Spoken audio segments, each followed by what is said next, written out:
Hey, I'm Magic, and this is Trendlines, brought to you by OraclesElixir.com. Today we're going to look at whose stock is rising and falling in the NA LCS following Week 5 of the 2017 Spring Split.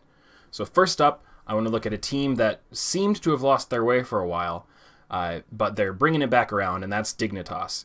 So Dignitas, in the last couple weeks, they lost their first series Week 4, but since then they're 3-0.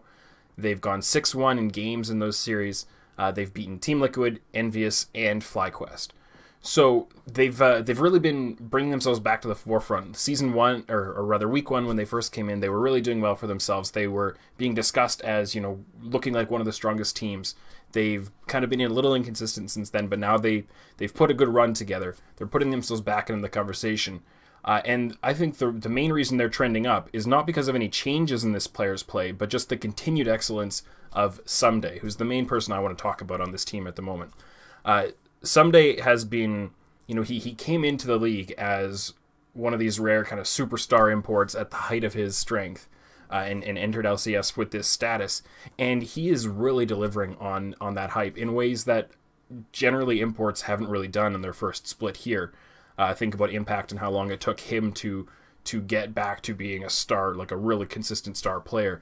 Think about Piglet and the struggles he's had, and he was a little bit on a downward trend before he imported, but Ssumday has come in, he's delivering on the hype, and he's really been consistently excellent all season. His laning has been really good. He leads all North American top laners in CSD at 10. He's split pushing well, his teleports are really good. He initiates team fights. He's playing well on tanks and carries. He's doing really everything, and he's doing it all not just acceptably well and being really versatile, but he's excelling in each of these different areas.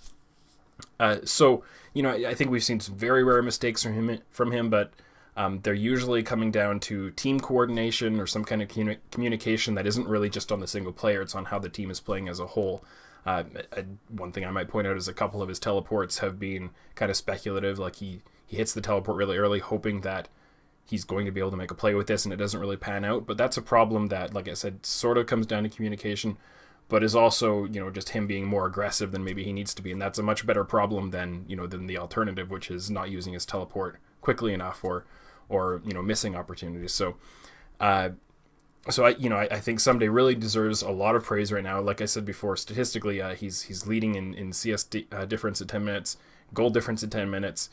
He's getting a ton of late game farm with his split pushing and just his efficiency. So he leads top laners in CS share post 15 minutes. He's got the highest damage share of any top laner and the second lowest death share. So he's really doing everything.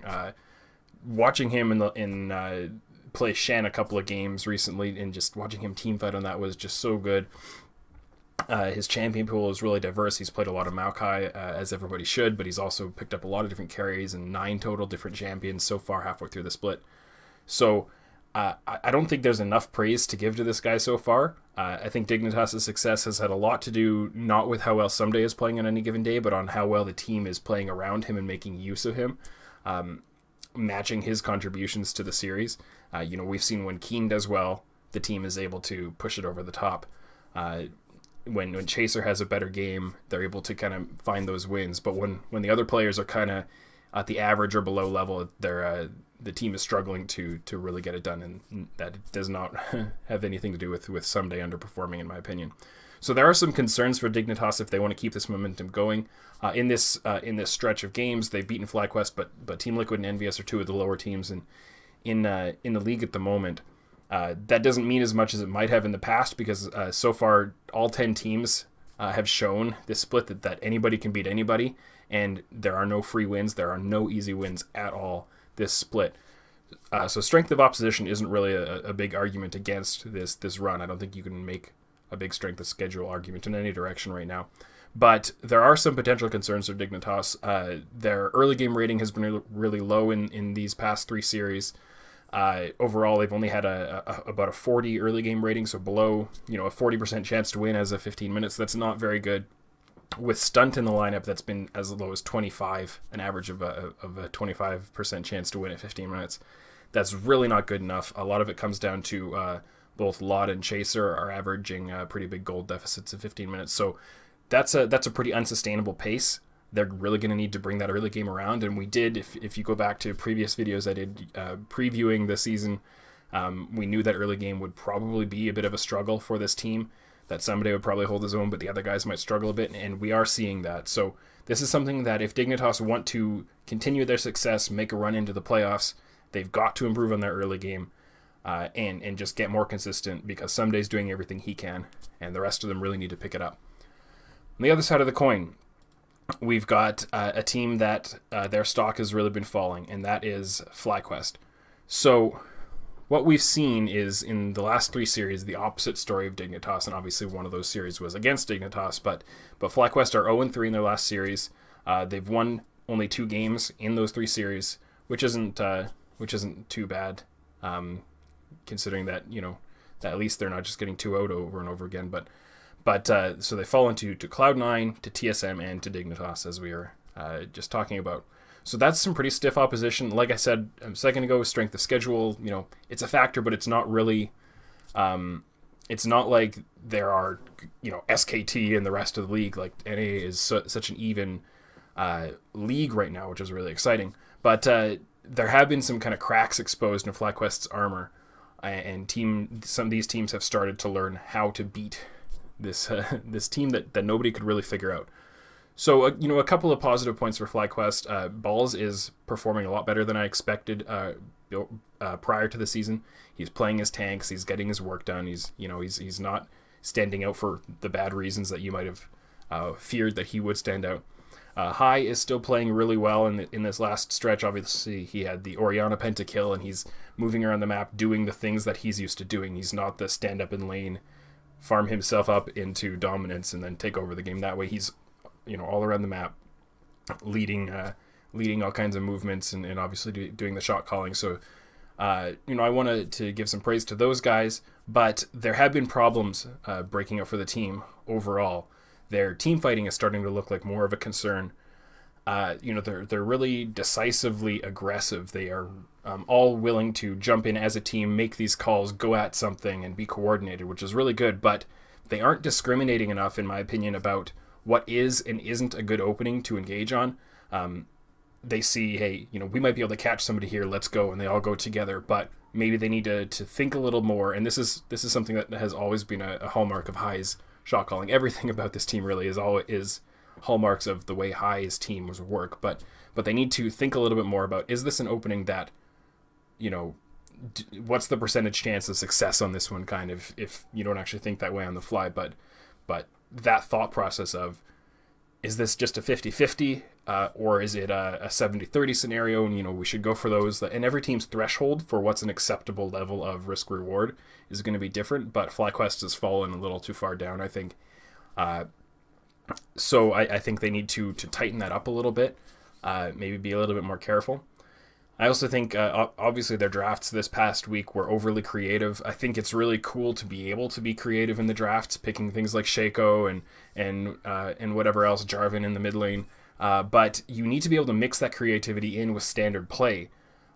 Otherwise, you know, it kind of suggests there might be some underlying causes for why they're being so creative with their champion pools. Maybe they've got limitations in some areas. They don't feel comfortable on the meta. And that, you know, that causes some issues, because then teams that you're playing against can stick to the standard and react to whatever craziness you're doing. And as long as they can react well enough, then they can expose the inherent weaknesses in that creative draft. Because there are always going to be reasons why that creative draft is not meta. There's some kind of, you know, there are reasons you don't play Shaco very much, because when he works, he's great, and when he doesn't, it doesn't really, you know, it doesn't really work out. There's a lot of high variance in his play, or things like this. So I want to see FlyQuest be able to mix more standard drafts in with their creative drafts, and hopefully that will have some more balance to their play and force teams to prepare against them in different ways.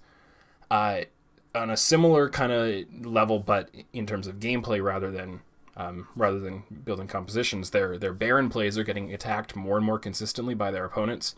This is something that I've brought up several times in the past, but High always loves to make these Baron calls in situations that other teams probably wouldn't. You know, take the risk, go for the Baron, and they catch teams off guard so much so that they work out more than they kind of should.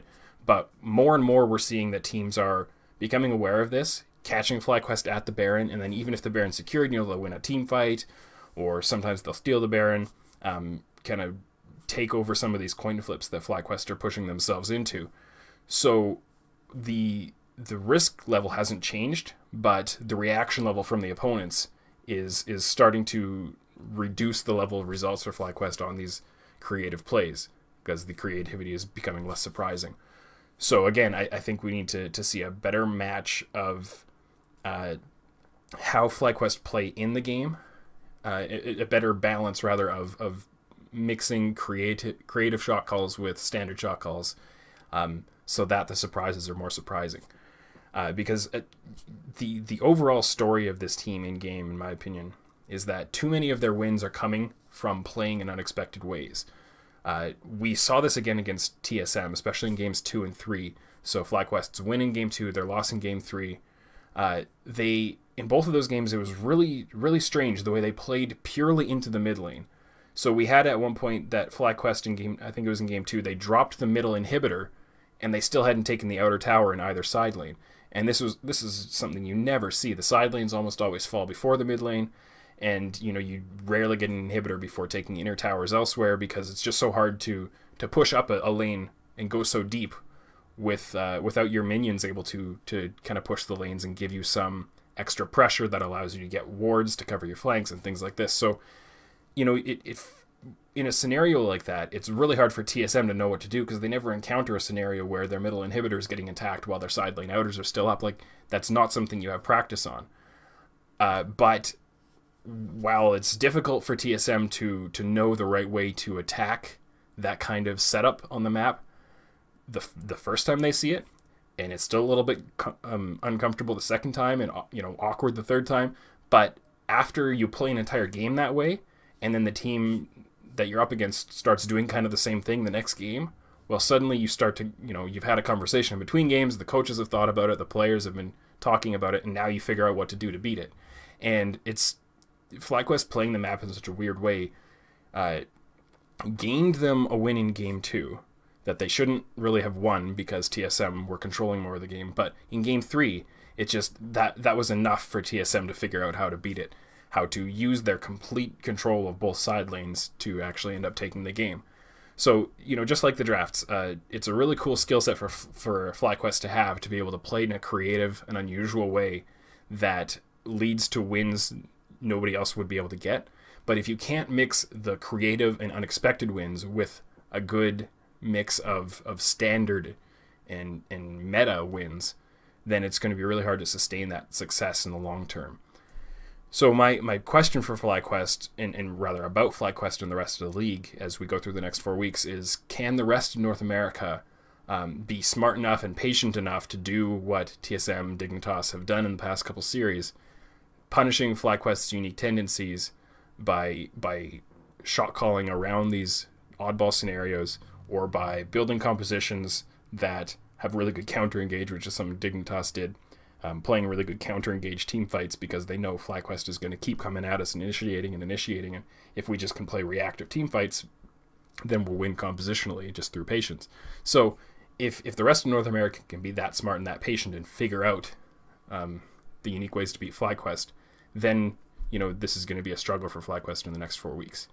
And you don't want to hit the panic button too soon, because FlyQuest has had such a good split so far, but you do have to remember what happened back at Worlds, when Cloud9 with High at support, Cloud9 beat everybody in the first week, and then dropped everything in the second week and didn't qualify when it really seemed like they should have. So you hope this isn't that kind of scenario for FlyQuest, for their sake, that they start out so hot and then they kind of get figured out and fizzle out. But there are some early warning signs that they're going to have to solve their problems if they don't want to have another similar disaster on their hands. So this has been Trendlines for Week 5 of the NA LCS. Share your thoughts on the episode in the comments. Don't forget to hit subscribe, and check out oracleselixir.com for in-depth player, team, and champion stats and analysis.